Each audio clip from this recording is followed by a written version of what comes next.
Olá, vamos aprender nessa aula como trabalhar com tabela hash utilizando string.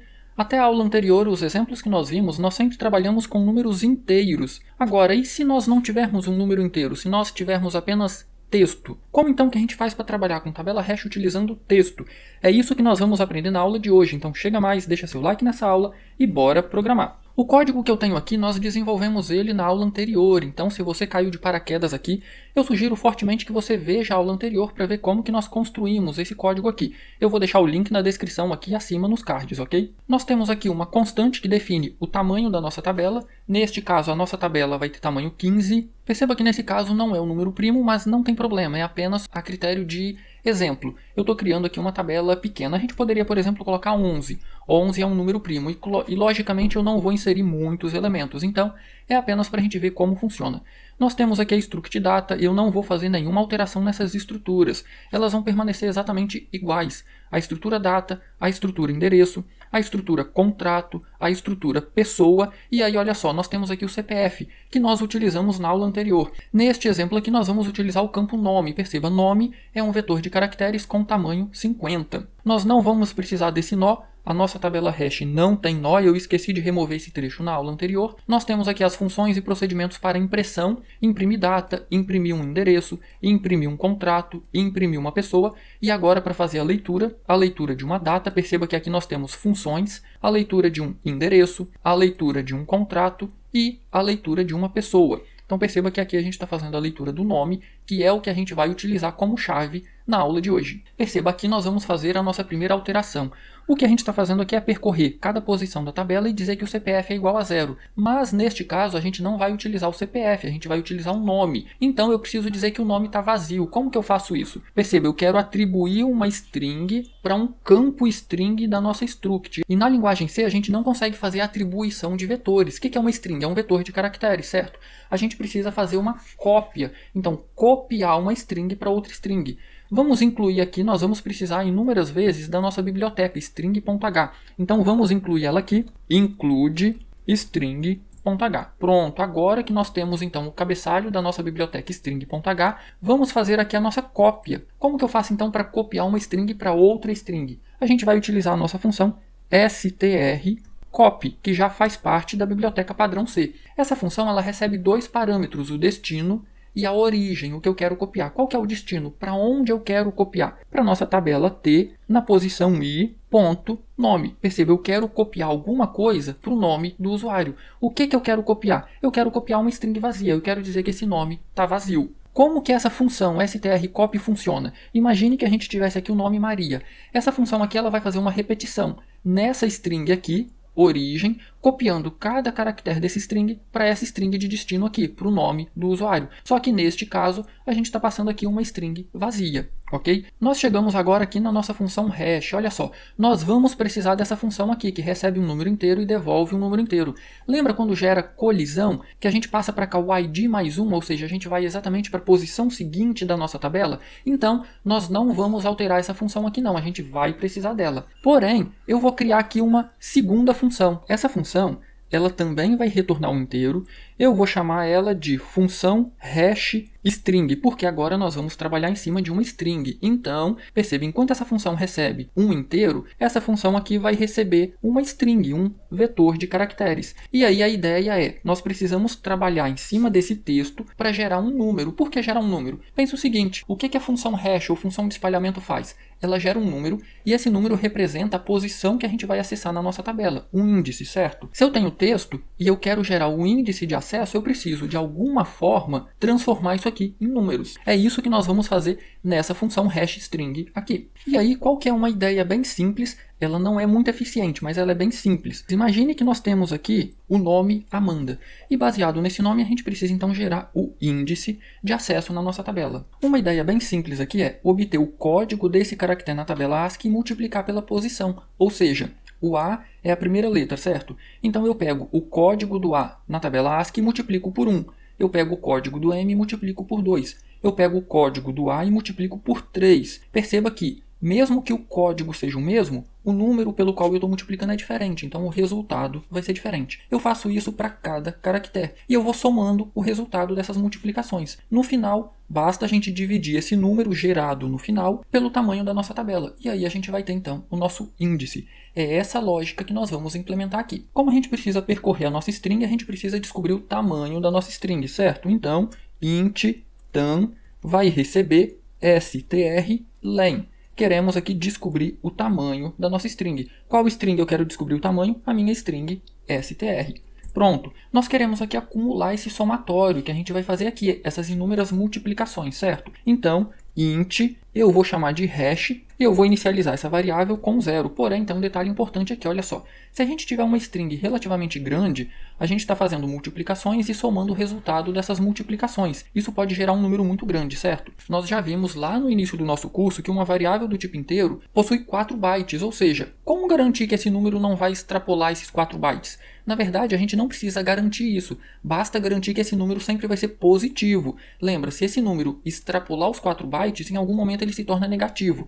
Então, vamos utilizar aqui o operador unsigned. Isso aqui vai garantir que esse nosso número sempre vai ser positivo, ok? Agora nós precisamos então percorrer a nossa string fazendo essas contas. Vamos criar aqui uma variável i e vamos colocar aqui a nossa repetição. For, com o nosso i começando em 0 e vai até menor que a nossa constante tam, que é o tamanho da nossa tabela, com um incremento de 1 em 1. Aqui dentro agora eu quero acumular esses cálculos que a gente vai fazer. Então, olha só, a nossa variável hash vai receber o que ela já possui, mas eu quero pegar agora o código de cada caractere da nossa string. Então, str na posição i. Ah, Wagner, mas quando você faz isso, você não está pegando o próprio caractere? Depende. Se eu fosse imprimir isso aqui na tela usando o %c, eu vou pegar o próprio caractere. Mas nós vimos lá no início do curso que se eu usar o %d, a gente não vai pegar o caractere, a gente vai pegar o código do caractere na tabela ASCII. Então, se eu fizer aqui uma multiplicação por um número, por exemplo, qualquer número, o computador vai entender que isso aqui é um cálculo, então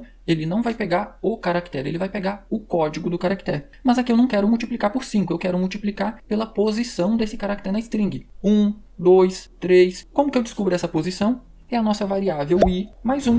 Pronto. Então eu estou pegando o código de cada caractere e multiplicando pela posição desse caractere na nossa string. No fim, olha só, a nossa variável hash vai ter um número relativamente grande, certo? Então, returne a nossa variável hash %tam, que é aí o tamanho da nossa tabela. Apenas corrigindo aqui que eu fiz uma confusão. Esse aqui é o tamanho da nossa tabela. Eu não quero aqui o tamanho da nossa tabela, eu quero aqui o tamanho da nossa string. Olha só, é este tam aqui, ok? Então aqui é o tamanho da nossa string e aqui é o tamanho da nossa tabela. Eu vou até colocar aqui tam s, que é o tamanho da nossa string. Pronto, para evitar confusão. Então, apenas recapitulando, nós temos agora duas funções de espalhamento. Esta aqui, função hashString, eu vou utilizar a primeira vez, quando eu vou inserir ou quando eu vou fazer uma busca, porque a inserção e a busca agora serão feitas em cima de um texto, o nome do usuário. Essa daqui eu vou utilizar quando ocorrer uma colisão. Lembra, quando ocorre uma colisão, a gente já tem um índice de acesso à tabela, então a gente quer ir para o índice seguinte. A gente vai utilizar essa função hash para ir para o índice seguinte. Vamos agora alterar aqui a nossa inserção. Olha só, a nossa inserção, a gente vai chamar aqui o ler pessoa, vai retornar uma pessoa.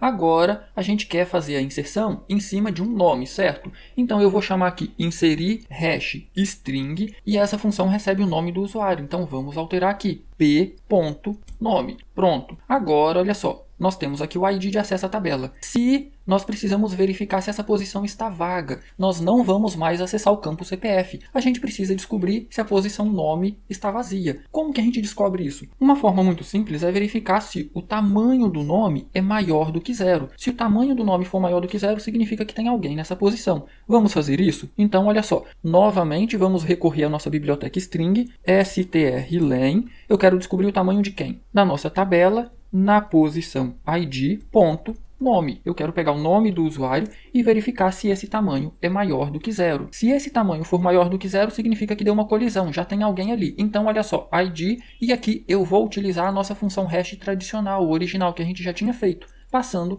id mais 1. Então, a gente vai para a posição seguinte da nossa tabela. Por fim, a gente insere a pessoa na posição id. A gente também vai ter que fazer essa alteração para busca. Olha só, a chave que eu vou receber aqui não é mais do tipo inteiro, é do tipo char. Nós teremos aqui então um vetor de caracteres, é o nome que a gente vai estar procurando. E aqui, inicialmente, eu quero gerar a primeira chave em cima do nome do usuário. Nós vamos então utilizar a nossa função hash string. Essa função vai retornar para a gente um ID. Novamente, eu vou verificar se o nome dessa posição é maior do que 0. Então, para adiantar, eu já tenho isso aqui. Eu vou copiar esse teste aqui, Ctrl C, vou substituir aqui, Ctrl V, então eu vou verificar. O nome na posição ID é maior do que 0? Se for, significa que eu tenho alguém nessa posição. Então, eu preciso descobrir se o nome que eu tenho nessa posição é exatamente o nome que eu estou buscando. Aqui, novamente, a gente vai ter que recorrer à nossa biblioteca string.h. Olha só, eu não estou pesquisando por número, pelo CPF. Então, a gente vai alterar isso aqui. Eu preciso comparar duas strings. Como que eu comparo duas strings? A nossa biblioteca string já tem uma função para isso. É a nossa função strcmp.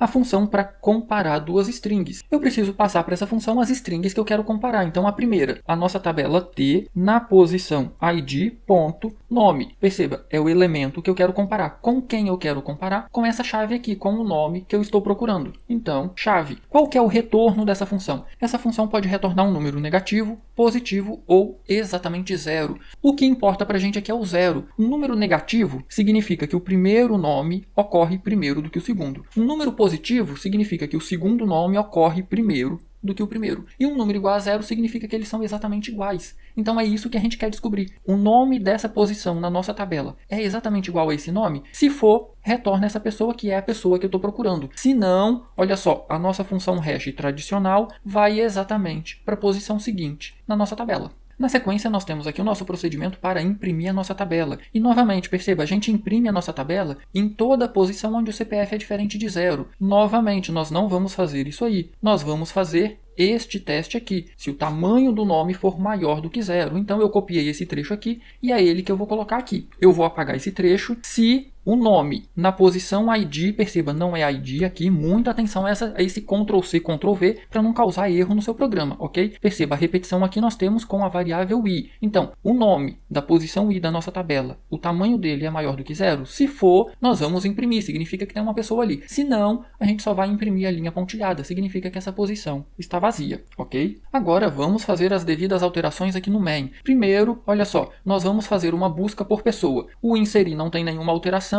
O case 2 a gente está buscando, perceba, CPF. A gente não quer buscar CPF, a gente quer buscar um nome, certo? Então, char nome com tamanho 50, pronto. E aqui dentro agora vamos então alterar esse trecho aqui. Eu vou pedir para o usuário digitar um nome e agora então eu vou fazer a leitura que lembra, a gente vai ler um nome. Então eu vou trocar o scanf por fgetS. O fgetS ele recebe 3 parâmetros. O primeiro é onde eu quero salvar a informação que eu vou ler. Neste caso, eu vou salvar na variável nome. Qual a quantidade máxima de caracteres eu posso ler? 49. O meu vetor tem tamanho 50, mas lembra que uma posição a gente usa para indicar o fim da nossa string. Então, tamanho 49. E eu quero ler do teclado, então stdin. Isso aqui vai indicar que a gente vai fazer a leitura do teclado. E aí eu quero fazer a busca passando a tabela e passando aqui o nome que a gente acabou de ler. Pronto. Feito isso, eu acho que finalizamos as alterações. Se tiver algum problema, eu vou imprimir aqui view logs. Eu vou imprimir aqui a nossa abinha de logs. Se tiver algum problema, vai aparecer aqui. Vamos testar o nosso programa. Eu vou compilar e executar. Perfeito. Vamos tentar imprimir. Eu vou maximizar aqui. Vou imprimir. Ótimo. Olha só, a nossa tabela da posição 0 até a posição 10. A nossa tabela tem 11 posições. Todas as posições estão vazias. Para a nossa videoaula não ficar muito extensa, eu vou inserir pelo menos 3 pessoas aqui agora. Porém, na hora de editar o vídeo, eu vou cortar essa parte, ok?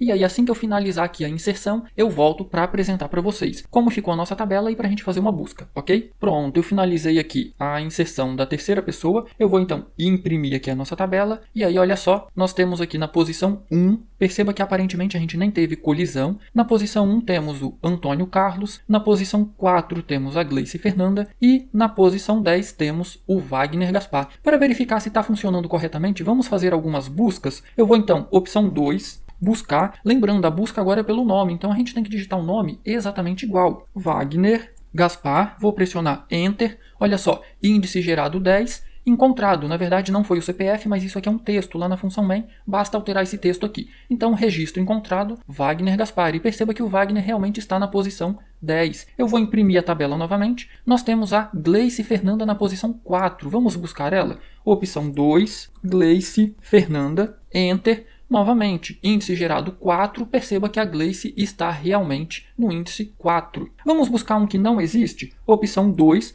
eu vou buscar aqui a Maria Madalena. Vou pressionar Enter, índice gerado 3, perceba, o índice 3 está vazio, não tem ninguém. Então, com um único teste, uma única verificação, a gente descobriu que a Maria Madalena não faz parte, não está na nossa tabela hash. Se ficou qualquer dúvida, já sabe, né? Posta nos comentários que eu terei o maior prazer em ajudar. E deixa seu like nessa aula, se inscreva no canal se você não inscreveu ainda. Essa é a melhor forma de você retribuir todo esse conteúdo gratuito aqui do canal. No mais, um grande abraço, bons estudos e até a nossa próxima aula.